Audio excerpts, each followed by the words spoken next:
Isn't she terrific?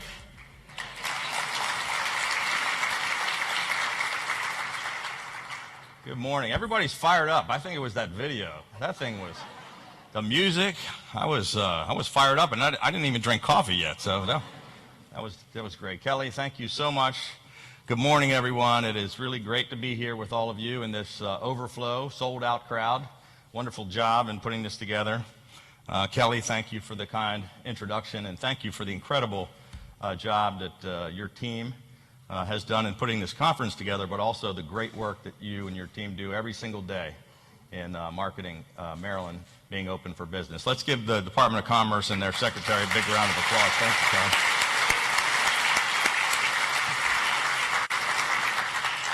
And Kelly mentioned them, but I also want to thank the Maryland Marketing Partnership, this public-private partnership, over our 38 Maryland business partners who have contributed $4.8 million to help us market the state of Maryland. And I want to thank them, all of the sponsors and organizers who work so hard to make today's event possible, too. So let's give all of them a big round of applause, please. Thank you. And most importantly, I want to thank the hundreds of business leaders who have joined us from all across the state. Thank you for not only being here this morning, but also for the critical role that you are playing in Maryland's incredible economic resurgence. It is thanks to each and every one of you that Maryland has experienced one of the biggest economic turnarounds in America. I'm excited to be here to officially kick off this second Governor's Business Summit. Our last summit was terrific. It was very productive and informative. We had a number of great speakers, including Ravens head coach John Harbaugh, who was our keynote speaker. I love Coach Harbaugh. How about those Ravens?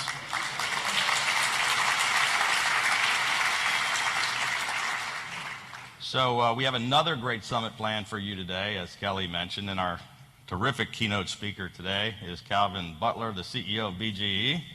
Now, Calvin, I don't want to put any pressure on you, but John Harbaugh is a pretty tough act to follow. He's going to be great, so stay tuned, and he's going to tell you about how to put together a terrific team, just like the Ravens have. They have a great team at BGE as well. But later today, I'll be having lunch at the State Department in Washington with Vice President Pence, Secretary of State Pompeo, and the Prime Minister of Australia, Scott Morrison. And then I'll be leaving straight from that lunch for the airport. Secretary Schultz and I and a team will be catching a 20-some-hour flight to Australia for an 8-day trade mission. And we decided that kicking off this morning with you, with a room full of excited Maryland businesses, was the perfect way for us to get energized for those couple of straight days of being wide awake. So thank you for helping us get fired up for that trip. But we'll be joined by a bipartisan delegation of state officials from around the nation on an infrastructure and economic development mission with the goal of strengthening our ties with one of America's closest allies. We will be traveling to Sydney, Adelaide, and Melbourne for the very first international summit of my chairmanship as the chairman of the National Governors Association. It's part of my initiative, Infrastructure Foundation for Success. And this is a year-long initiative focused on leading America's governors in an effort to rebuild, repair, and modernize our nation's infrastructure in order to grow the economy, create jobs, and meet the needs of the 21st century, and to drive action from our leaders in Washington. We are gathering the best minds from the United States and around the world to develop new ideas and innovative solutions. In Sydney, we're going to tour Martin Place Station, which is a transformative project in the busiest part of the Central Business District. Port Botany, which is one of the first major privatizations of the asset recycling strategy, and West Connex's Bridge Civil Works Project and the M5 Tunnel. We'll be meeting with, since the Prime Minister is here in Washington, we'll be meeting over there with Australia's Deputy Prime Minister and their top economic officials in Adelaide and Melbourne to discuss ways to expand Maryland-Australia ties in aerospace and defense. And we'll have the opportunity to speak to Australian business leaders at a major cybersecurity conference where I'll be the speaker and I'll get to share why Maryland is the cyber capital of America.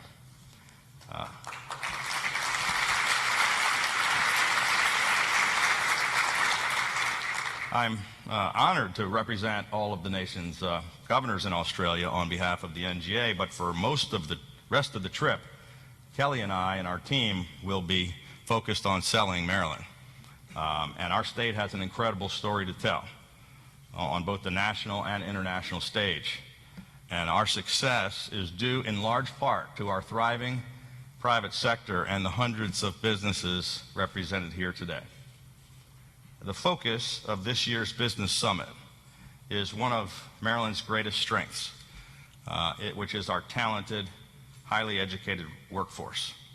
A workforce that includes the highest concentration of doctoral scientists and engineers in America, the second highest concentration of information security analysts, and the highest concentration of workers in STEM occupations in America.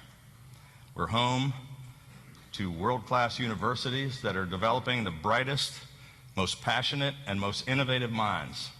And our leading military installations, federal labs, and innovative companies are a magnet for the smartest and most dedicated people from all over the world. But we also know that here in Maryland, just like everywhere else in America, the competition for this talent, as Kelly mentioned, is fierce, and the demand is exceeding supply.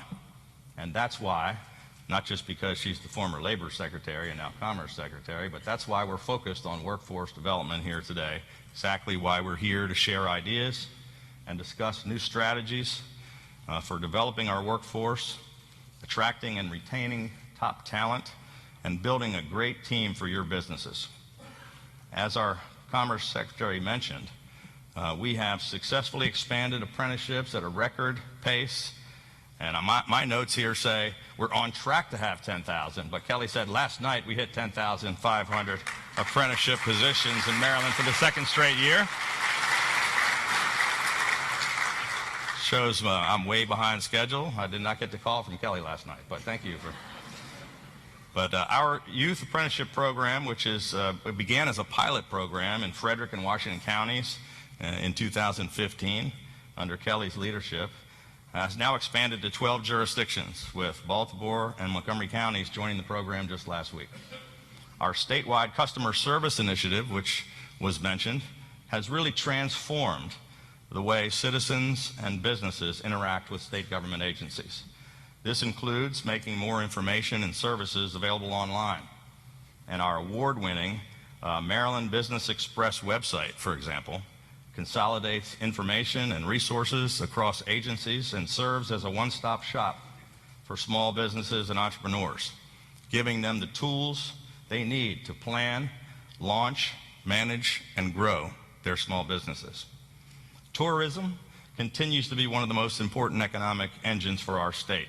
It's one of the largest private sector employers, creating nearly 150,000 jobs and attracting $18 billion in annual spending.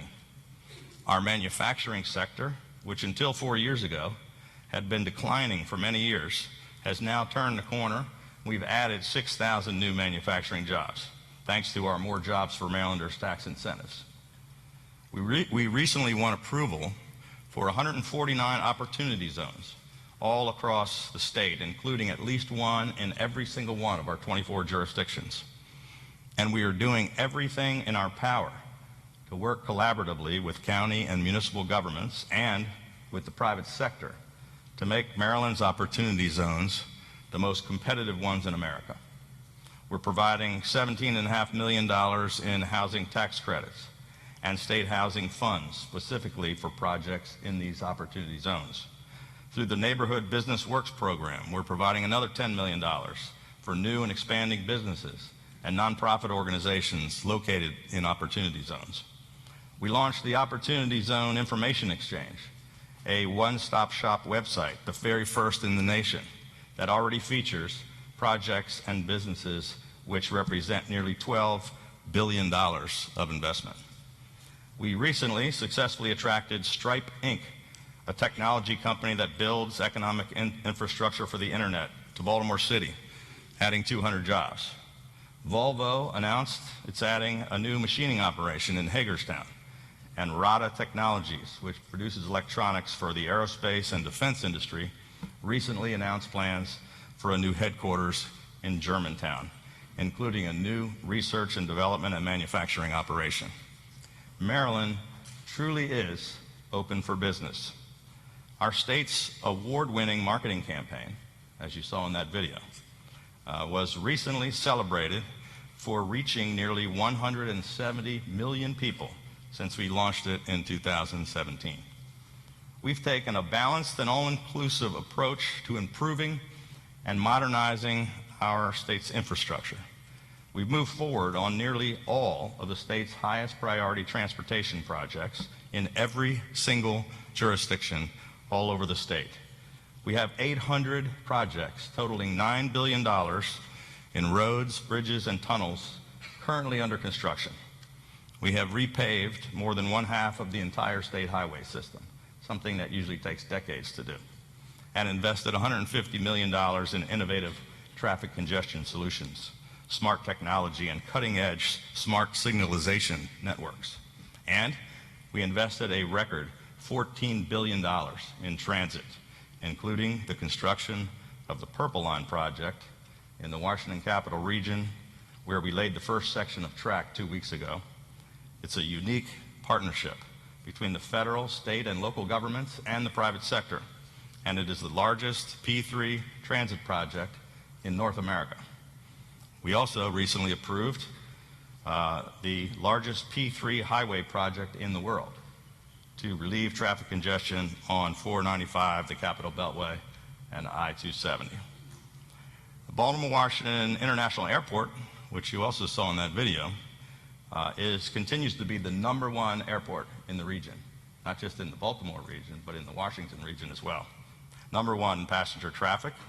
It's the most convenient and efficient airport in the region and one of the most in the nation. Port of Baltimore handled more than 11 million tons of cargo for the first time ever in the last fiscal year, thanks to our dredging efforts, which gave us the ability to serve the largest cargo ships in the world. These historic and unprecedented infrastructure investments are helping us to grow our economy at a record pace. We have changed the entire mission of state government to be unabashedly pro-jobs and pro-business. We've passed balanced budgets every single year for 5 years.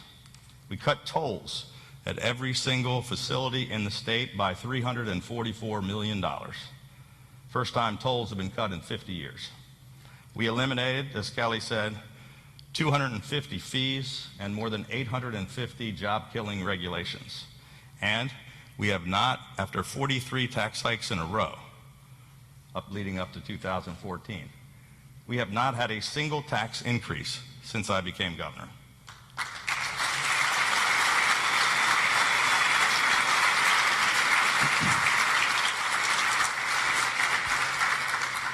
Instead, we actually cut taxes 5 years in a row by $1.25 billion, and we put all of that money back into the pockets of hard-working Marylanders, retirees, and small businesses, and back into our growing economy. As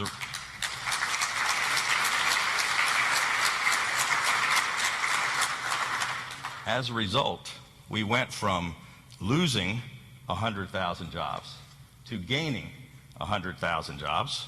More businesses are now open, and more people are working than ever before in the history of our state.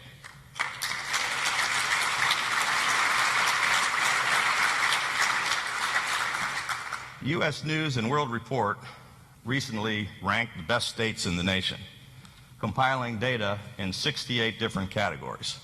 And I'm proud to report that Maryland ranked #6 in America, beating out 44 other states, including our neighbors in Virginia, who used to beat us in just about everything.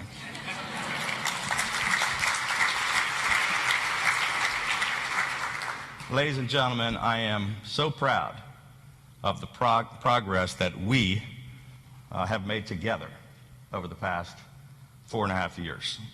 And I want to thank each and every one of you for being such an important part of Maryland's economic momentum and success. Thank you again for being here with us today for this Governor's Business Summit. Maryland truly is open for business. Let's continue moving our state forward, and let's keep changing Maryland for the better. Thank you all so much.